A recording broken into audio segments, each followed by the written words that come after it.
श्री हरिवंश, श्री हरिवंश। ये हम सबसे प्रार्थना करते हैं कि अगर नाम जप हम कर रहे हैं तो हमारी सारी कामनाएं पूर्ण हो जाएंगी, इसमें कोई संशय नहीं। भगवान की भी प्राप्ति हो जाएगी, इसमें भी कोई संशय नहीं।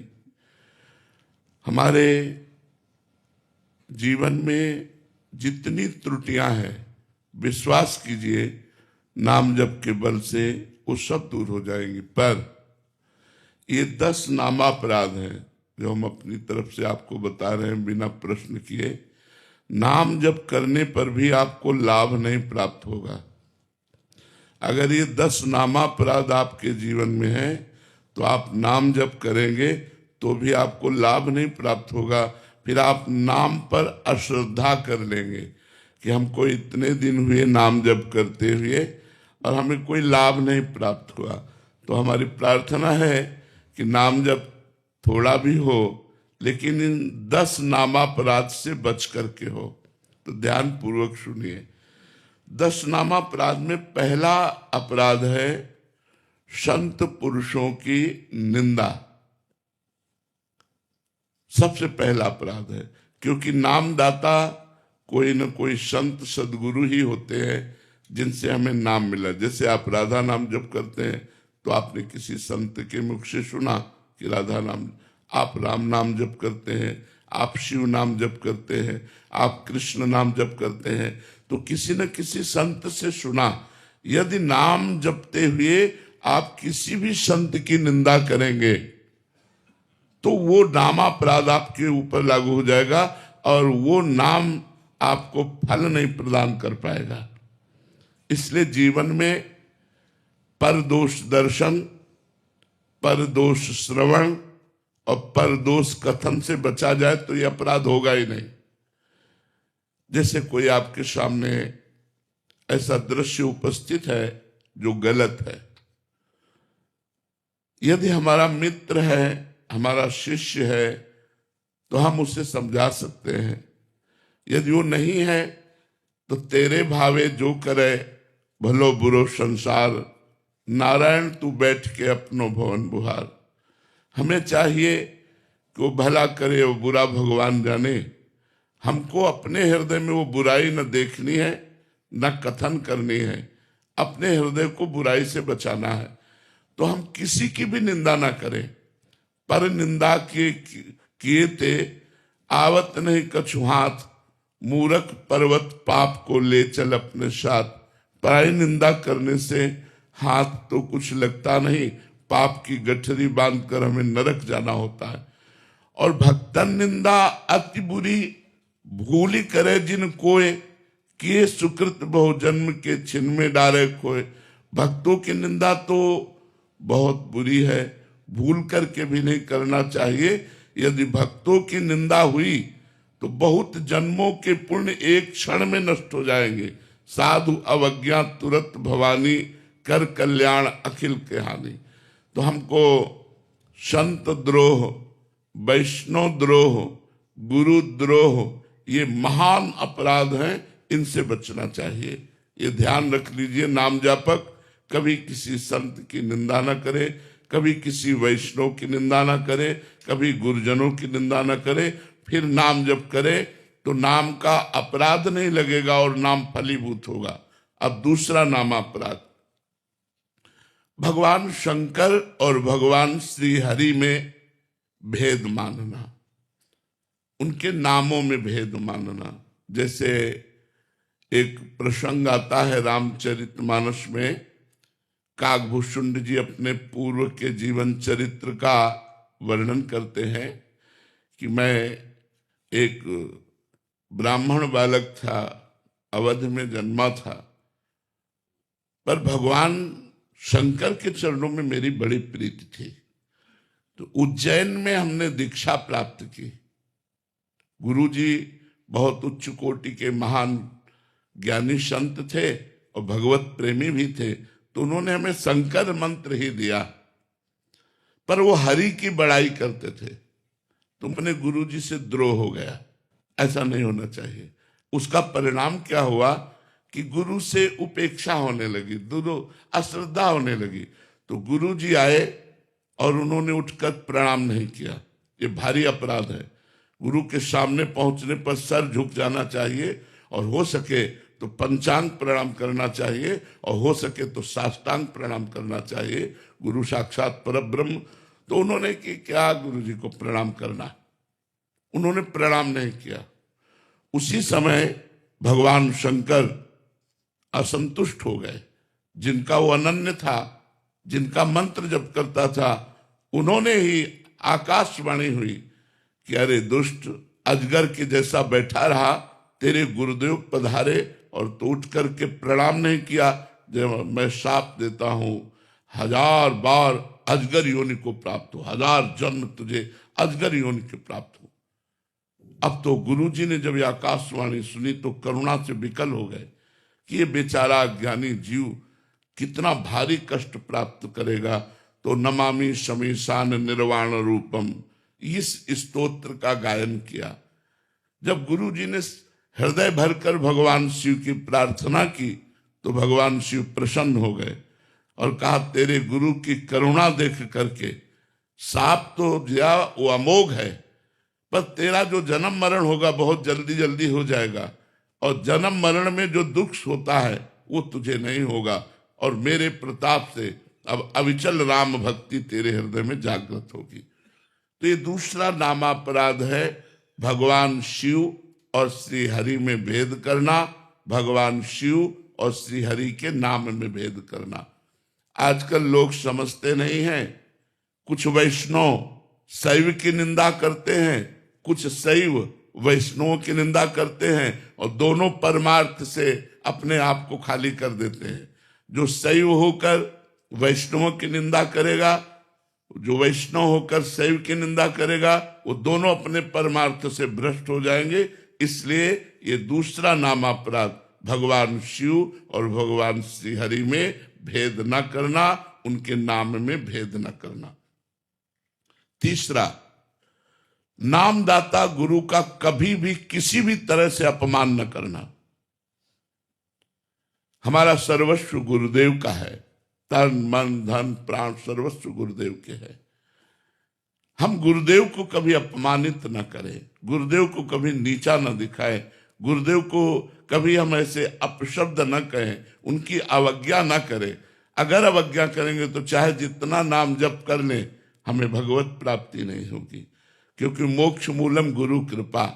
गुरु यदि प्रसन्न हृदय से होकर के, शिष्य के किसी आचरण से प्रसन्न होकर के, मान लो गुरु के द्वारा कोई ऐसा कार्य हो गया और आपने अपने गुरुदेव के प्रति कि ये तो मेरे प्रभु हैं, और बिल्कुल शांत रहे, तो गुरुदेव जान रहे हैं कि मैंने प्रतिकूलता की, मैंने अपराध किया, और वो हृदय से जब आशीर्वाद देंगे तो निश्चित भगवत प्राप्ति हो जाएगी। मोक्ष मूलम गुरु कृपा, मोक्ष का मूल गुरुदेव की कृपा है। एक बार श्री देवर्षि नारद जी वैकुंठ पहुंचे, थोड़ी देर भगवान के पास बैठे रहे, उठ के चले तो एक भगवत पार्षद ने वहां जल छिड़क करके ऐसे पोछा लगाया, और नारद जी तुरंत वापस आ गए भगवान से कोई बात पूछने के लिए। तो देखा जहां वो बैठे थे वहां पोछा लग रहा है। देवर्षि नारद जी ने कहा, प्रभु जहां हम बैठे थे वहां पोछा लग रहा है इसका। तो बोले, आप निगुड़ा हो, अभी गुरु नहीं बनाया। मेरे भजन के प्रताप से मेरी प्राप्ति तो हो गई, लेकिन आप अभी परम पवित्र नहीं हुए क्योंकि गुरुदेव का वरण नहीं किया। ऐसा कई प्रसंग महाभागवतों के आते हैं। देवर्षि नारद जी ने कहा, प्रभु तो आप ही बता दीजिए मैं गुरु किसको बनाऊं। तो उन्होंने कहा, कल प्रातः काल ब्रह्म मुहूर्त में जिसके पहले दर्शन हो जाए उसी को गुरु बना लेना। भगवान ने ऐसी लीला की कि प्रातः काल बहंगी टांगे हुए उसमें पानी भरने के लिए जो कहार जाता है, वही रूप धारण करके भगवान पहला दर्शन किया। उनके मन में क्षोभ हुआ, यार क्या इनको गुरु क्या। दूसरे दिन भगवान के पास पहुंचे, भगवान ने कहा, गुरु दर्शन हुए? बोले, गुरु दर्शन तो नहीं हुए, कहार के दर्शन हुए जो पानी भरने वाला। बोले, गुरु की जाति पर दृष्टि रखी, गुरु की क्रिया पर दृष्टि रखी, जाओ मैं तुम्हें शाप देता हूं, 84 लाख योनियों को बार बार भोगो, जन्मों मरो। तो देवर्षि नारद जी चरणों में गिर गए और कहा, प्रभु मेरा निस्तार कैसे होगा? तो उनका उन्हीं गुरुदेव से पूछो जाकर। तो दोबारा जब वहां गए तो वही गुरुदेव पानी भरते हुए दिखाई दिए, गए, साष्टांग दंडवत हुए और उन्होंने पूरी घटना बताई और कहा, मेरी दृष्टि आपके प्रति दोषमयी हो गई थी, तो भगवान ने मुझे शाप दे दिया 84 लाख योनियों में बार बार जन्मने मरने का। प्रभु मैं कैसे इससे मुक्त हूं? तो देवर्षि नारद जी को गुरुदेव ने कैसे मुक्त किया? ऐसे अंगुली से भूमि में एक घेरा बनाया, 84 बिंदु बनाए, बोले इनमें लौट जाओ, लौट गए, बोले जाओ 84 लाख योनियों से मुक्त हो गए। गुरु कृपा एक क्षण में 84 लाख योनियों से मुक्त कर दिया। तो गुरु द्रोह नहीं होना चाहिए। अगर हमने अपने जीवन में गुरुदेव बनाया है तो हम इतने सहनशील हों, इतने उदार हों कि कोई छोटी मोटी बात भी पड़ जाए तो अपने गुरुदेव के चरणों की तरफ ही देखें, हम कभी उनको अपमानित न करें, उनसे द्रोह न करें। यदि हम गुरु द्रोह करेंगे तो हम चाहे जितना भजन कर लें, हमारा मंगल नहीं हो सकता, हमें शांति प्राप्त नहीं हो सकती, हमें भगवत प्राप्ति नहीं हो सकती। चौथा, किसी भी शास्त्र की निंदा न करें। मानो आपको कोई भी शास्त्र प्रिय है तो किसी दूसरे शास्त्र की, वेद शास्त्रों की, पुराणों की, संत वाणियों की निंदा न करें। किसी की निंदा न, अपने अपने मार्ग हैं, शास्त्रों में बहुत से मार्ग हैं, आप किसी एक मार्ग के अनुयायी हैं तो आप चलें, अन्य शास्त्रों की निंदा न करें। जैसे कुछ निराकार उपासना को मानने वाले पुराणों की निंदा करते हैं, कुछ वेदों की निंदा करते हैं। निंदा करेगा तो चाहे जो मंत्र जप करे कभी सिद्ध ही नहीं हो सकता। इसलिए वेद, शास्त्र, पुराण इनकी कभी निंदा न करे। पांचवा, भगवान के नामों की महिमा कही गई है तो ये कभी न सोचे कि ये तो केवल स्तुति मात्र, इतनी महिमा तो नहीं है। अगर नाम में अर्थवाद की भावना करे, अर्थवाद का मतलब होता है बड़ी ऊंची ऊंची बातें नाम की महिमा में कही गई। जैसे अपने लोग जब वर्णन करते हैं, नाम के समान कोई तीर्थ नहीं, नाम के समान कोई पुण्य नहीं, नाम के समान कोई ज्ञान नहीं, नाम के समान कोई धर्म नहीं, नाम के समान नाम ही है, नाम से बढ़कर कुछ नहीं है। अब उसे ये न समझे कि एक नाम लेने मात्र से त्रिभुवन का कल्याण हो सकता है, ऐसा वर्णन। तो ये न समझे कि यार ये स्तुति मात्र है, अर्थवाद मात्र है, ऐसा समझना नाम का पांचवा अपराध है, नामापराध है। छठा, भगवान के नाम से पापों का नाश होता है। सुना आपने, अब सुबह से पाप करना शुरू किया शाम तक, और शाम के बोले राम राम राम राम, कृष्ण कृष्ण कृष्ण, राधा राधा राधा, बोले पाप तो नष्ट ही हो जाते हैं। तो कह रहे हैं इस प्रकार से नाम के बल से पाप करने वाला वो छठे नामापराध को प्राप्त होता है, उसका पाप नष्ट नहीं होगा, वो नरक को जाएगा। नाम के बल से पाप नहीं करना, हमसे पाप हो गए तो नाम सब पापों का नाश कर देगा, पक्की बात है। लेकिन ये सोचकर कि ये मैं पाप करूंगा और शाम के नाम जप कर लूंगा तो मेरा पाप नष्ट हो जाएगा, तो नाम के बल से पाप करना ये छठा नामापराध है।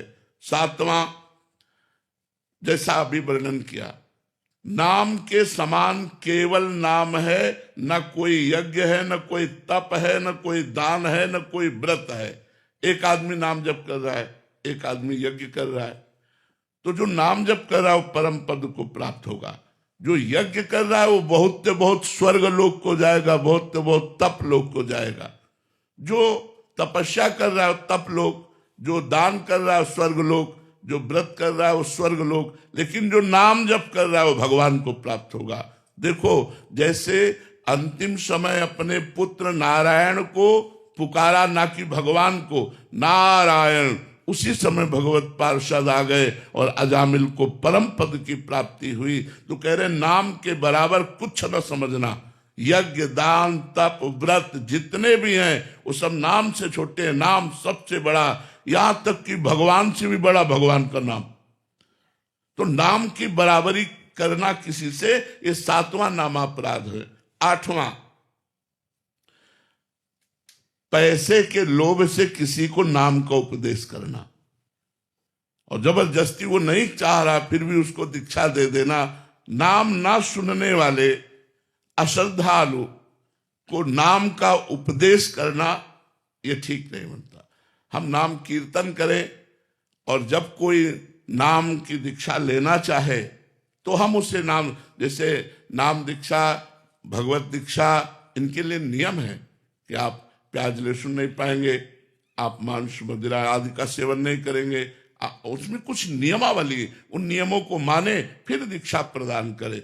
तो श्रद्धा रहित, सुनना ना चाहने वाले व्यक्ति को किसी लोभ से नाम का उपदेश करना, ये 8वां नामापराध है। और 9वां नामापराध, इतनी नाम की महिमा सुनी फिर भी तुम नाम जप नहीं कर रहे तो तुम्हें अपराध लगेगा, नामापराध लगेगा। जब इतनी नाम की महिमा भगवान ने कृपा करके संतों से सुनाई तो आपको नाम जप का नियम ले लेना चाहिए कि आज से 11 माला जपूंगा, आज से इतना नाम जप करूंगा, उसका नियम ले लेना चाहिए। अगर नियम नहीं लेते, नाम जप नहीं करते तो आप अपना पतन करते हैं, आपके ऊपर 9वां नाम अपराध लागू हो जाएगा। और 10वां, नाम की महिमा सुनकर, सत्संग सुनकर भी अहंकार का त्याग न करना। मेरा ये पद, मेरा ये, मैं और मेरे के फेर में फंसकर विषय भोगों में आसक्त होकर भगवान के नाम का आश्रय न लेना, ये 10वां नामापराध है। यदि हम नाम जापक इन 10 नामापराधों से बच जाएं तो बहुत जल्दी नाम फलीभूत हो जाए और हमारे सारे पाप नष्ट करके, सारी कामनाओं को शांत करके भगवत प्राप्ति करा दे। अगर अब इन 10 नामापराधों से कोई नामापराध हमसे बन जाए तो क्या करें? तो इसमें लिखा हुआ, नामापराध युक्ता नाम नामान्येव हरन्त्यघम अविश्रांत प्रयुक्तानि तान्यवार्थ काराणि च। अगर नामापराध बन भी जाए तो हाथ जोड़कर भगवान से प्रार्थना करे और खूब नाम कीर्तन करे तो उससे नाम का अपराध भी जो है वो नष्ट हो जाता है कि प्रभु आगे से मैं कोई नामापराध नहीं करूंगा। तो ये 10 नामापराध आप सबके सामने वर्णन किए कि नाम जप करते हुए आपको ये लाभ लेने नहीं देंगे यदि ये 10 नामापराध होंगे, और 10 नामापराध से बचकर यदि आप नाम जप करेंगे तो आपको बहुत लाभ प्राप्त होगा। कल चर्चा हुई थी कि नाम जप करते हुए भी यदि 10 नामापराध बन जाएंगे तो नाम का फल गुप्त हो जाएगा, वो प्रकाशित नहीं होगा। नाम अविनाशी होता है, नाश तो नहीं होता पर गुप्त हो जाएगा और अपराध के कारण भजन में प्रवृत्ति नहीं बनेगी। कल के एकांतिक में प्रथम बिना प्रश्न के अपनी तरफ से चर्चा हुई थी। आज चर्चा हो रही है, यदि आप भगवत सेवा करते हैं, भागवत धर्म को धारण करते हैं, भजन करते हैं तो 32 सेवा अपराधों से बचिए। बहुत सूक्ष्म सूक्ष्म है।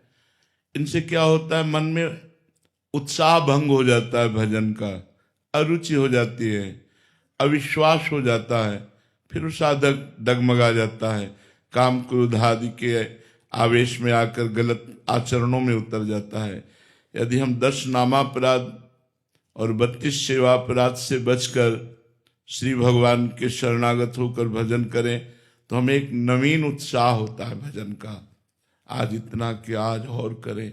और वो नवीन उत्साह हमारे समस्त भोगों के उत्साह का नाश करके, जो भोग भोगने की हमारी उत्साह प्रवृत्ति रहती है उसका नाश करके, उसे उदासीन बनाकर भगवान का प्रेमी बना देते हैं।